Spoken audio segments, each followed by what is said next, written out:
ये हमारा अंतिम जन्म है। हमको इस जन्म में सब कर्मों का हिसाब किताब पूरा करना है। इसलिए इस वक्त हम देख रहे हैं कि सबकी हेल्थ में कुछ न कुछ गड़बड़ी होती है। ब्लड प्रेशर है, डायबिटीज है, और एक फैमिली में कोई न कोई को कैंसर है, आदि आदि। तो इस शारीरिक भोगना को, कर्म भोग को कर्मयोग में बदलना है। तो क्या है, जितना अशरीरी रहेंगे, शरीर अपना काम करता रहेगा, लेकिन हम दुख अशांति से परे रहेंगे। तो या तो अपनी हेल्थ खराब हो सकती है, या परिवार में हमारे नजदीक के संबंधी की हेल्थ खराब हो सकती है। दूसरा प्रॉब्लम धन का, क्योंकि अभी महामारी कोरोना के कारण कईयों के जॉब छोड़ने पड़े, कईयों के बिजनेस बंद हो गए, और दिन प्रतिदिन हम देख रहे हैं आर्थिक मंदी भी आ रही है। रशिया और यूक्रेन के युद्ध के बीच में यहाँ की भी जो कंपनियां फार्मास्यूटिकल विशेष जो उनको दवाइयाँ देती थी, उन्हों के धंधे भी अभी मंद हो गए। तो इसलिए धन का भी हो सकता है तकलीफ। पेट्रोल के प्राइस बढ़ते जाते हैं। कार तो है, परंतु पेट्रोल का प्राइस भी खर्च करने की तकलीफ होती है। संबंधियों का, जैसे भी हम ज्ञान में आते हैं, संबंधियों का विरोध होता जाता है। ये क्या नया धर्म अपनाया, खाना नहीं, पीना नहीं, बाहर जाना नहीं, घूमना नहीं, रेस्टोरेंट में जाना नहीं, रोज सवेरे उठकर चल पड़ी सेंटर पर, बस बाबा के सिवाय कुछ सूझता नहीं। ऐसे घर वाले भी विरोध करते हैं। तो स्पेशली यदि युगल ज्ञान में नहीं, तो बहुत अत्याचार होते हैं।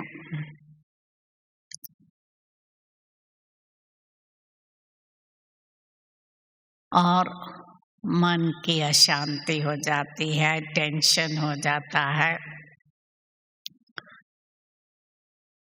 नेचुरल कैलेमिटीज भी आती रहती है। विशेष ब्रह्मपुत्रा में हर साल फ्लड होता रहता है, और कई घरों को नुकसान होता है। नेचुरल कैलेमिटीज भी तकलीफ देती है, और इसके कारण अनाज की प्राइस भी बढ़ती जाती है। कमाई कम, खर्च ज़्यादा होता है। तो इसलिए हम देखे हैं कि परिस्थितियां तो दिन प्रतिदिन खराब होती जाती है और होती जाएंगी। ऐसी परिस्थिति में हम अचल अडोल कैसे रहे?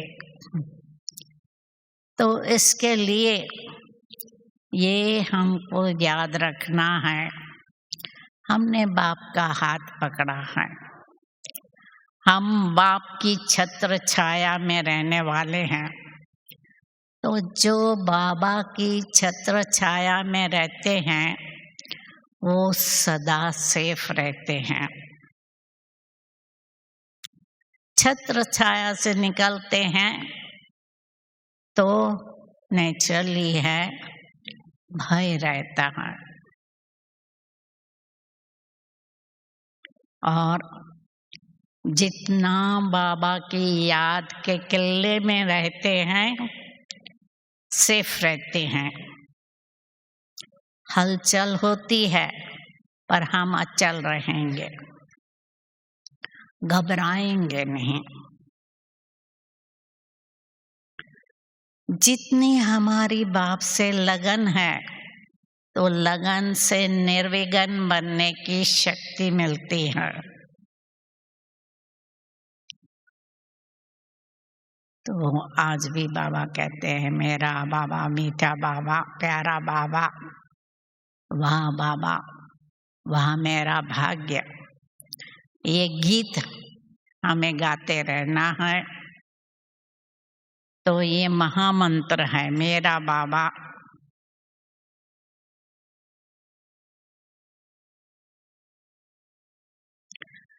विघ्न आएंगे लेकिन हम हलचल में ना आवे। विघ्नों को एक खेल समझना है तो पहाड़ समान परिस्थिति भी रुई समान अनुभव होंगे।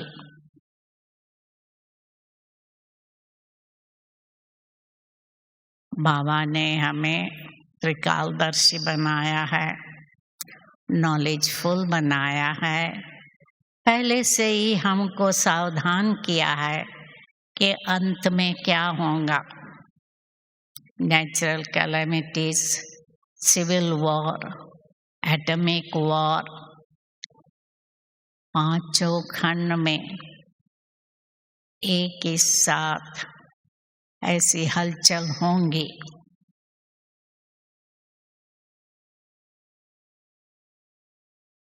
तो हम पहले से ही तैयार है, बड़ी बात को भी छोटी करेंगे। और हमने ये परिस्थितियां अनेक बार पार की है। नथिंग न्यू, ये मंत्र पक्का है। तो हम जितना ड्रामा को साक्षी होकर देखते रहेंगे और अशरीरी रहेंगे तो हमें तकलीफ नहीं होंगी। हमें याद रखना है, हम ये ब्राह्मण किले की पक्की ईंटें हैं। यदि एक भी ईंट हिलती है तो सारी दीवार को हिला देंगे। इसलिए हम अचल रह सकते हैं और जितनी हमारी स्थिति ऊंची होंगी तो हमें कोई तकलीफ नहीं होंगी। और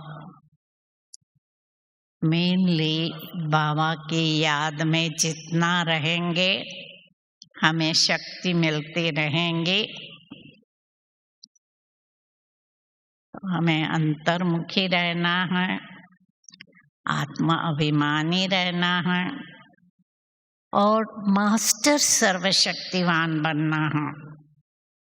तो जितना निर्विकारी बनेंगे तो स्वभाव संस्कार का विघ्न भी हट जाएगा। क्योंकि ज्ञान में पहले आते हैं तो लौकिक के साथ संघर्ष होता है, फिर अलौकिक परिवार में आते हैं, वहाँ भी संघर्ष हो सकता है। आपस में परिवार है या सेंटर की बहनें हैं, संस्कार मिलन नहीं होता है, आपस में खिटपिट होती है। परंतु जितना हम पवित्र बनेंगे, नेचुरली है हमारा सर्व के साथ प्रेम का संबंध रहेगा।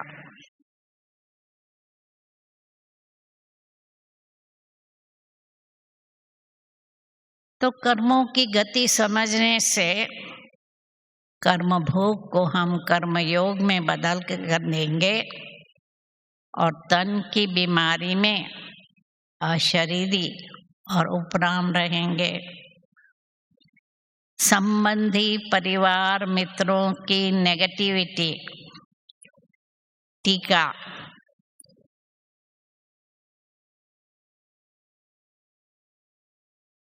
हमें क्या करना है? बाबा कहते हैं बुरा मत सुनो, एक कान से सुनकर दूसरे कान से निकाल दो तो खटपट नहीं होंगी और दिल को चोट नहीं लगेंगी। क्योंकि दिल को जो चोट लगती है वो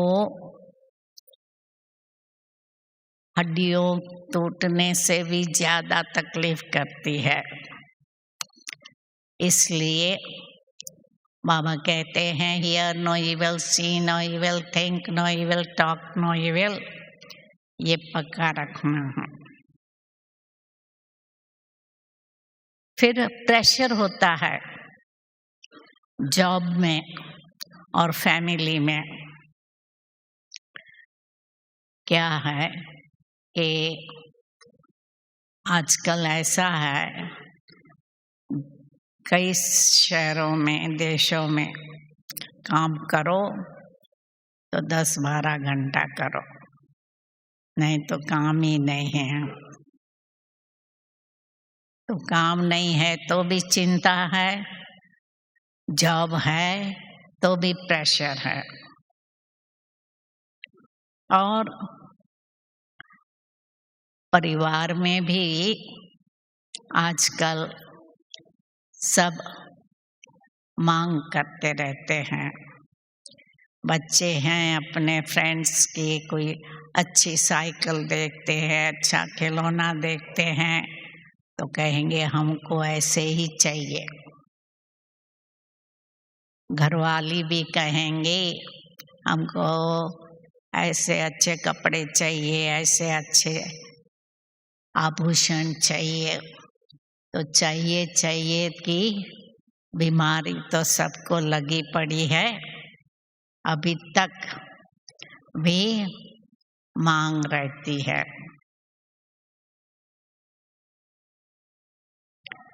प्राकृतिक आपदाएं आएंगे, उसको भी ड्रामा समझकर, खेल समझकर बड़ी बात को छोटी करनी है।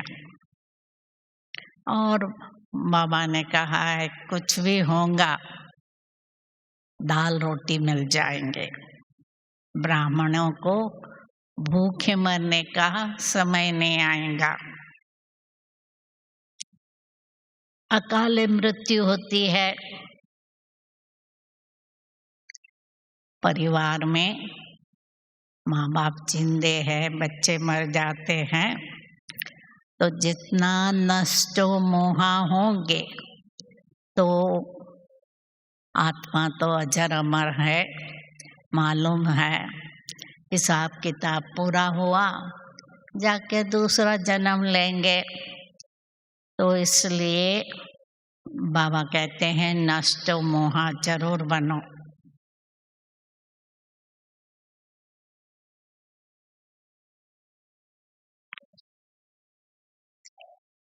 यदि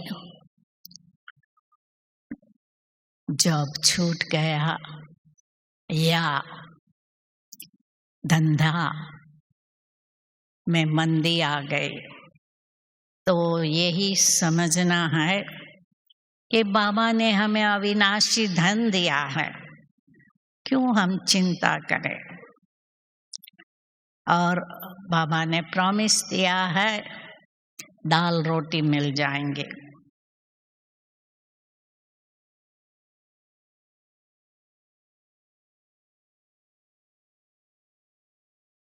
हमने देखा है कि बाबा के बच्चे ऑनेस्टली काम करते हैं और सिंसियरली काम करते हैं। तो इससे क्या होता है कि उनको यदि बिजनेस बंद भी होता है तो लास्ट में छोड़ेंगे। ऑस्ट्रेलिया में एक भाई एयरलाइन के लिए इंजीनियर था और इस कारण एरोप्लेन को रिपेयर करने में आदि मदद करता था। वो एयरलाइन ही बंद हो गई। एक दिन अचानक सब आए और देखा एयरपोर्ट बंद। पहले कोई नोटिस नहीं कि कल से बंद रहेगा। वो लोग तो अपनी ड्यूटी के लिए आए और दरवाजे बंद थे। परंतु ये भाई क्योंकि एरोप्लेन में इंजीनियर था और उनके एयरक्राफ्ट तो थे ही, तो इसलिए उसको छुट्टी नहीं मिली। वो काम करता रहा और जो दूसरी एयरलाइन ने इस एयरलाइन को लिया उसमें भी उसको काम मिल गया। मतलब एक भी दिन वो काम के बगैर नहीं रहा। और आजकल क्या है, सब यही कंप्लेन करते हैं टाइम नहीं मिलता है, बहुत बिजी रहते हैं। तो क्या है कि बाबा कहते हैं बैलेंस रखो, काम भी करो, नौकरी भी करो और अपनी पढ़ाई भी जरूर करो। और आजकल तो पढ़ाई बहुत सहज हो गई है। हर एक के घर में टीवी होता है। पीस ऑफ माइंड या अवेकनिंग चैनल से मुरली सुन सकते हैं, और टीवी ना हो तो फोन पर भी सुन सकते हैं। इसलिए पढ़ाई में सुस्ती नहीं करनी है।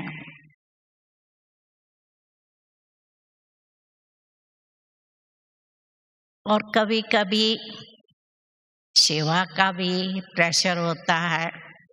नए नए प्रोजेक्ट हाथ में लेते हैं कि बाबा की सेवा तो करनी ही है। तो हमें देखना है कि हमारे पास धन कितना है, हेड्स कितने हैं, उस अनुसार प्रोजेक्ट का प्लान करने हैं।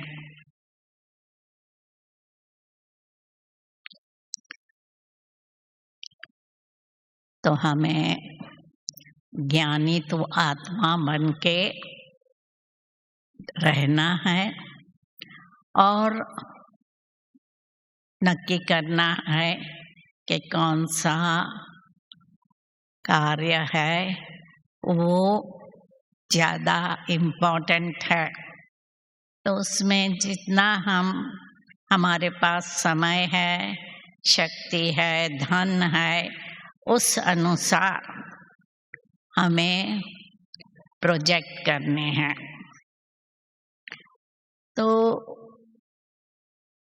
जब भी ड्रामा में कुछ होता है तो क्या करना है,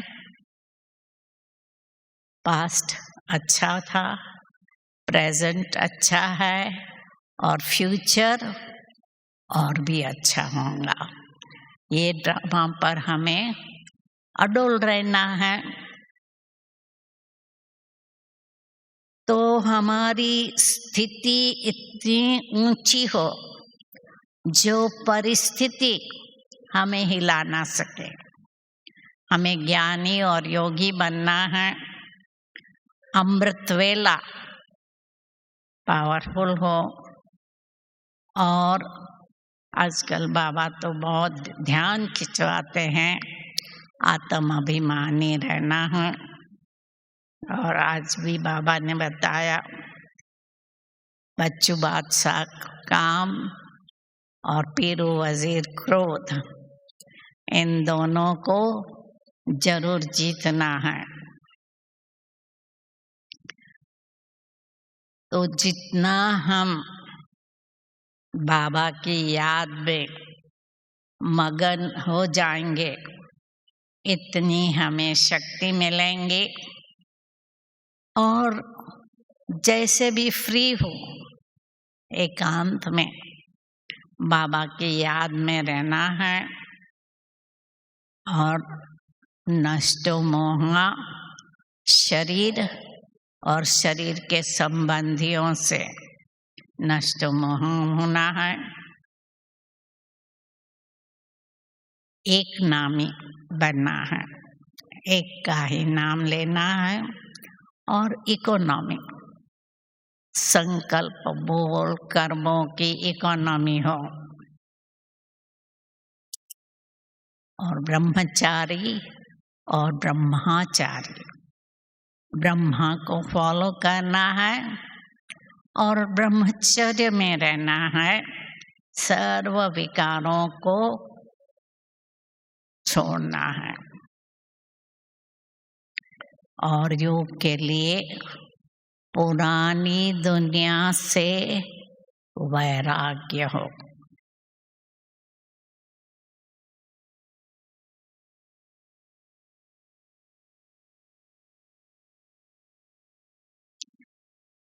तो आजकल बाबा कहते हैं व्यर्थ संकल्प ना हो तो समर्थ बनेंगे।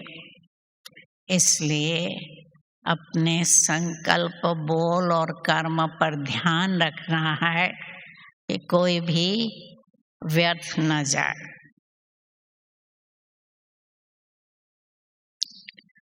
तो जितनी अपनी पावरफुल स्टेज होंगी तो हम अचल अडोल रहेंगे। और परिस्थिति या कोई भी व्यक्ति के स्वभाव संस्कार हमें दुख नहीं पहुंचाएंगे। और हम जितना संपन्न बनते जाएंगे कोई कंप्लेन नहीं रहेंगे, रोना नहीं आएगा। बाबा कहते हैं ना, रोते हैं कौन? अनाथ और विधवा। तो हमारा तो बाबा नाथ है, साजन है, हम विधवा तो नहीं हैं। तो आँखों में भी आंसू ना आवे और मन भी ना रोए, ये हमें ऐसी स्थिति बनानी है।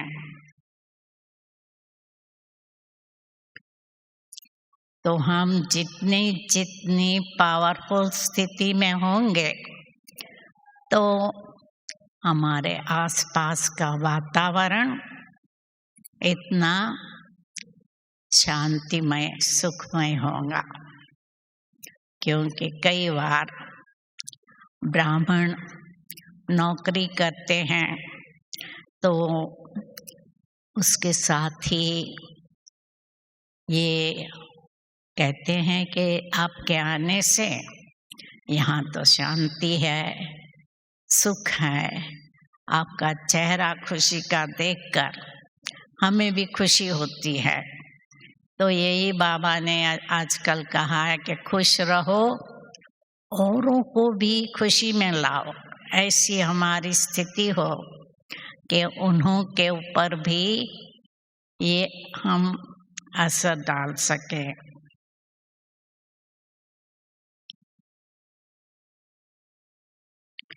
तो ये देखना है कि हमारी स्थिति परिस्थितियों द्वारा हिले नहीं।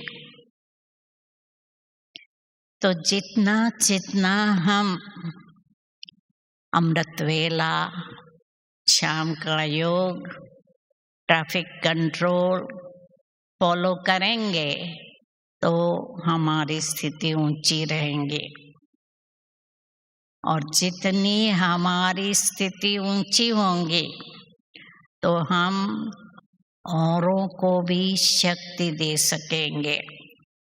इसलिए बाबा कहते हैं मेरा खजाना तो खुला पड़ा है, कभी भी मेरे पास आओ और खजाना लूटो।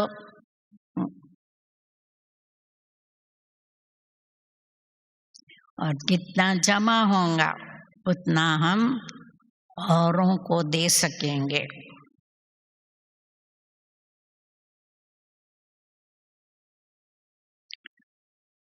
और हमारी स्थिति ऐसी हो जो हमारे सामने आवे वो हमारे शरीर को ना देखे, परंतु मस्तक में चमकती हुई मणि देखेंगे।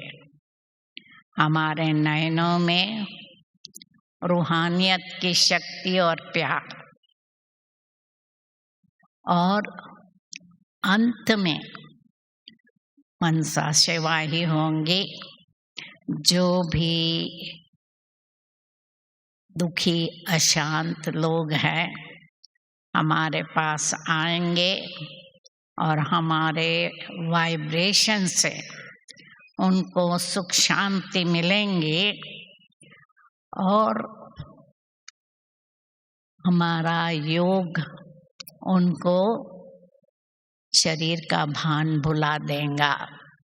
कई बार हम जब योग कराते हैं तो लोग कहते हैं आपका चेहरा ही गुम हो गया, उसके बजाय हमने सिर्फ लाइट का गोला देखा। तो इसी रीत से हम औरों की सेवा करके बाबा का साक्षात्कार करा सकते हैं या उन्हों के इष्ट देव का साक्षात्कार होगा।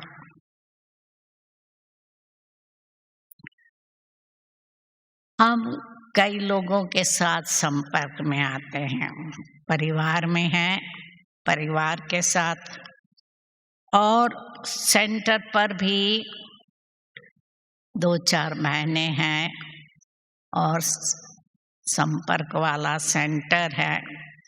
हो सकता है कि विचारों में भेद हो, लेकिन ये देखना है कि हमारी स्थिति उसमें नीची ना आए।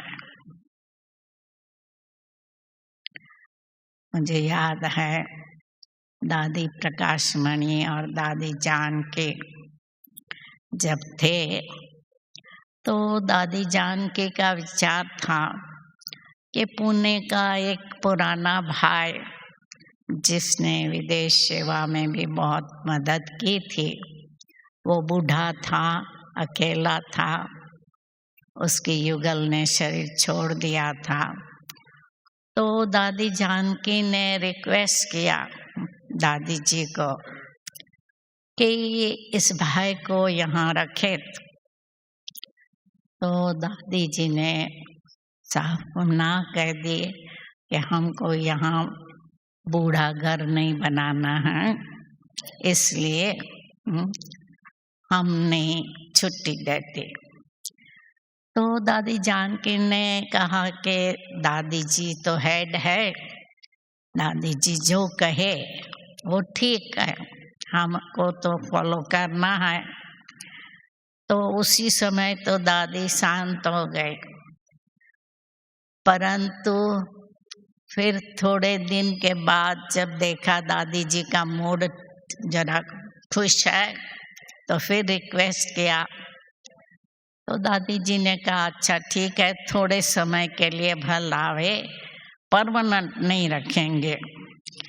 तो इसीलिए बाबा कहते हैं कि बालक और मालिक का बैलेंस रखो। मालिक बन के अपनी राय दो, बालक बन के जो सारी संगठन निश्चय करता है उस अनुसार चलो। तो ये समझो हमें बैलेंस जरूर रखना पड़ता है। अपनी मनमानी हमेशा नहीं करनी है, संगठन में काम करना है तो संगठन की बात भी सुननी है और स्वमान में रहना है। जब विरोधी हमारा सामना करते हैं तो जितना स्वमान में रहेंगे उतनी हमारी स्थिति अचल और अडोल रहेंगे।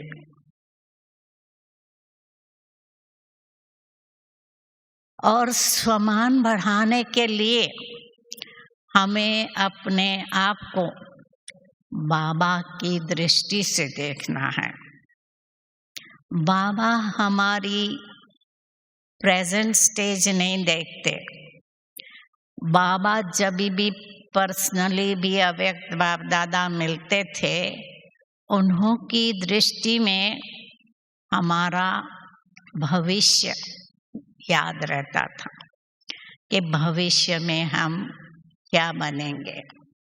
तो इसी रीत से हमें भी अपने आप को सिर्फ प्रेजेंट स्टेज में नहीं देखना है, हमारा सत्युग की क्या स्टेज होंगी उसका हमें बुद्धि में सामने हो, ताकि हम अपने समान में रहें।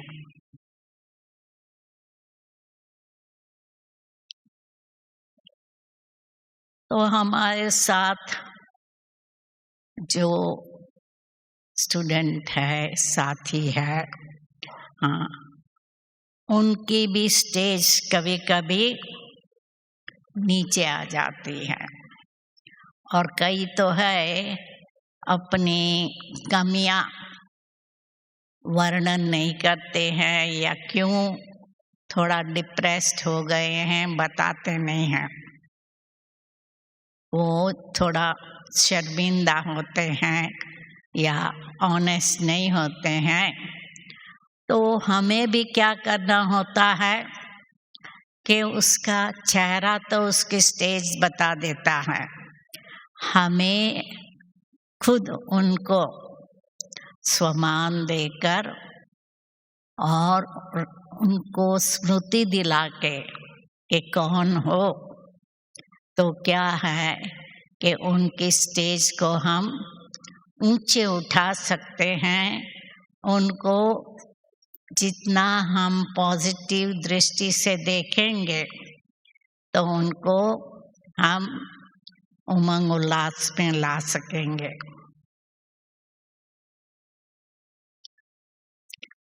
और अपने आप को बिजी रखना है। बाबा कहते हैं आप बिजी रहेंगे तो माया को आने के मार्जिन नहीं रहेंगे। क्योंकि क्या होता है कि कईयों को विचार सागर मंथन करना सहज नहीं है। तो बाबा कहते हैं जब भी फ्री हो तो विचार सागर मंथन करो और स्वदर्शन चक्र घुमाओ, बाबा की याद में रहो और सेवा करो। तो अपने मन को बिजी करेंगे तो माया को आने का चांस नहीं होगा। दीदी जी कहती थी हमेशा, मनमोहिनी दीदी, कि जब कोई ऑफिस में है, बिजी है, कोई मिलने वाला आता है तो क्या होता है, मिल नहीं सकता। इसी रीत से आप भी बिजी रहेंगे तो माया नहीं आएंगी, पर बिजी नहीं रहेंगे तो आप क्या करेंगे? माया को आने देंगे और वही संकल्प चलाते रहेंगे। तो जैसे माया है, चोर है, तो चोर आता है तो आप क्या करेंगे? उसको नाश्ता चाय नहीं देंगे, पर लाठी लेके भगाएंगे या तो पुलिस को बुलाएंगे। तो इसी रीत से माया आए तो 000 कनेक्ट करो बाबा से और भगा दो।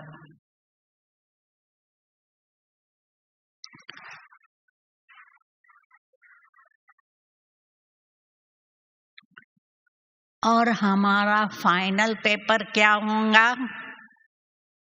हमको मालूम है क्या फाइनल पेपर होगा, कब होगा ये नहीं मालूम, पर फाइनल पेपर क्या है ये हमको मालूम है कि हमें नष्टो मोहा स्मृति लब्धा बनना है। तो अभी से ही हमें नष्टो मोहा बनना है। अभी तक हम व्यक्तियों का सहारा लेते थे, साधनों का सहारा लेते थे, परंतु अभी जितना जितना बाबा का सहारा लेंगे तो लौकिक या अलौकिक परिवार का हमें सहारा नहीं लेना पड़ेगा। तो एक बल, एक भरोसा, जितना बाबा पर विश्वास रखेंगे, बाबा से अपना गहरा संबंध बांधेंगे, तो जिस संबंधी से मोह है वो संबंध बाबा से बांधना पड़ता है। भल हम कहते हैं त्वमेव माता पिता बंधु सखा विद्या द्रविणम त्वमेव सर्वम मम देव देव, भक्ति में भी गाते थे। तो बाबा ही मेरा सब कुछ है। तो यदि माँ के साथ मोह है तो बाबा को माँ बनाओ, यदि साजन के साथ मोह है तो बाबा को साजन बनाओ, सजनी बन जाओ। यदि बच्चों में मोह है तो बाबा को बच्चा बनाओ, यदि फ्रेंड्स में मोह है तो बाबा को फ्रेंड बनाओ। तो ये योग के प्रयोग करते रहो ताकि बाबा से उस संबंध का सुख भी ले सको और सहारा भी ले सको। तो इस रीति से जितना जितना हम बाबा के साथ अपना स्नेह बढ़ाएंगे तो हमारी स्थिति ऊंची रहेंगी और परिस्थितियां आएंगी, परंतु ज्ञान योग और हमारी पावरफुल स्थिति से हम परिस्थिति का सामना कर सकेंगे। और देखा गया है कि बाबा का जब हमने हाथ पकड़ा है तो बाबा कहते हैं न बिल्ली के पुंगरे को बचा लेता हूँ। तो हमने देखा कि जब सुनामी था तो श्रीलंका में हमारे सब सेंटर समुंदर के नजदीक है और कुछ 6 घंटे में सुनामी ने 6 देशों पर अटैक किया। यहाँ चेन्नई में भी समुद्र किनारे पर बहुत बड़े बड़े समुद्र के मौजे थे, परंतु सुनामी में एक भी ब्राह्मण मरा नहीं।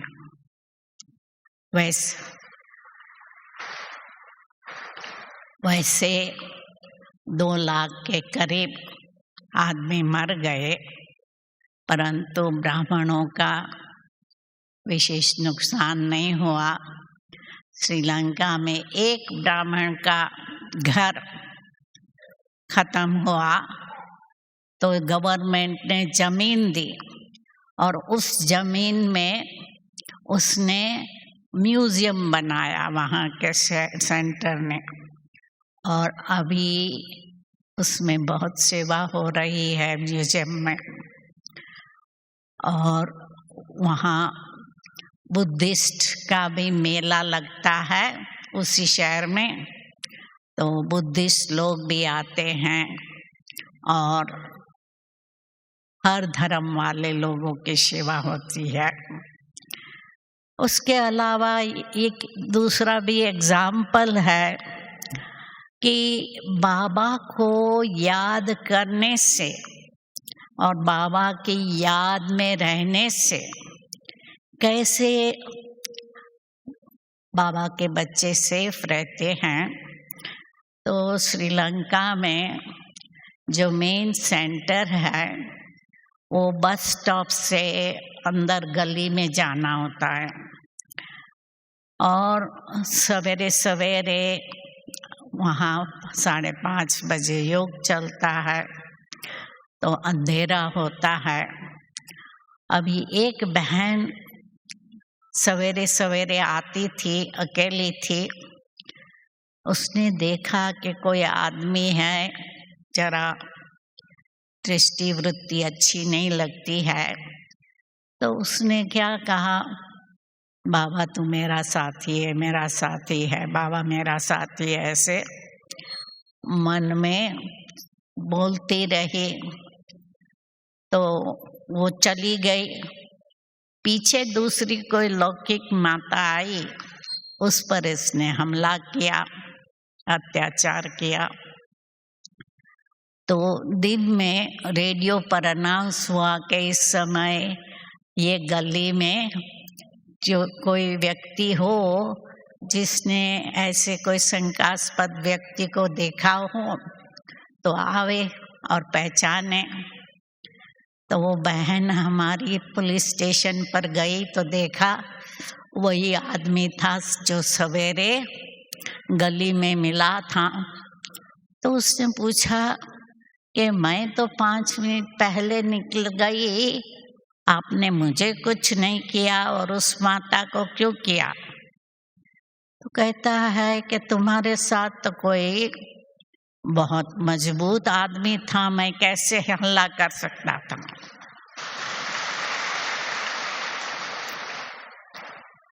तो जितना हम बाबा की याद में रहकर बाबा को साथी बनाकर चलते हैं तो क्या होता है, बाबा जैसे बाबा कहते हैं हिम्मत बच्चे मदद बाप, हिम्मत रखकर बाबा को साथ रख चलते हैं तो कोई कुछ कर नहीं सकता। तो इसी रीत से परिस्थितियां आएंगी जरूर, क्योंकि हमारा कर्मों का हिसाब किताब चुकता करना है, परंतु परिस्थितियों में हमारी स्थिति ना हिले, हम उपराम रहकर अपनी स्थिति को ऊंची रखे, बाबा की याद में रहे, तो क्या होगा कि हम सेफ रहेंगे। तो इसलिए हमें अभी अपनी स्थिति ऐसी बनानी है। बाबा कहते हैं ना बच्चे, एवर रेडी रहो। तो हमें एवर रेडी रहने के लिए अर्थात सर्वगुण संपन्न, 16 कला संपन्न, संपूर्ण निर्विकारी अभी बनना है। मास्टर सर्वशक्तिवान अभी बनना है। नष्टो मोह अभी बनना है। और मन बुद्धि कर्म इंद्रियों पर हमारा पूरा कंट्रोल हो। मन को जब व्यर्थ से मुक्त करना है, मन को ऑर्डर करो और हमारी ब्रेक पावरफुल हो। अभी क्या है, एक्सीलरेटर पावरफुल है मन का। इधर उधर के संकल्प चलते रहते हैं क्योंकि मन को फुल फ्रीडम दिया है। अभी क्या करना है, जब भी व्यर्थ संकल्प आते हैं तो पावरफुल ब्रेक से फुल स्टॉप दे दो। और अमृत वेला तो पावरफुल हो, परंतु बाबा कहते हैं 5 फॉर्म की ड्रिल करो, मन को ऑर्डर करो, साकारी से आकारी से निराकारी दुनिया में ले जाओ। ऑर्डर करो और 1 सेकंड में मन वहाँ जाना चाहिए। तो ये जितनी प्रैक्टिस होंगी तो अंत में कोई याद नहीं आएगा एक बाप के सिवाय। तो इसलिए हमें अपने को पावरफुल योग द्वारा पावरफुल स्थिति बनानी है। तो अभी हम 5 मिनट बाबा की याद में बैठेंगे।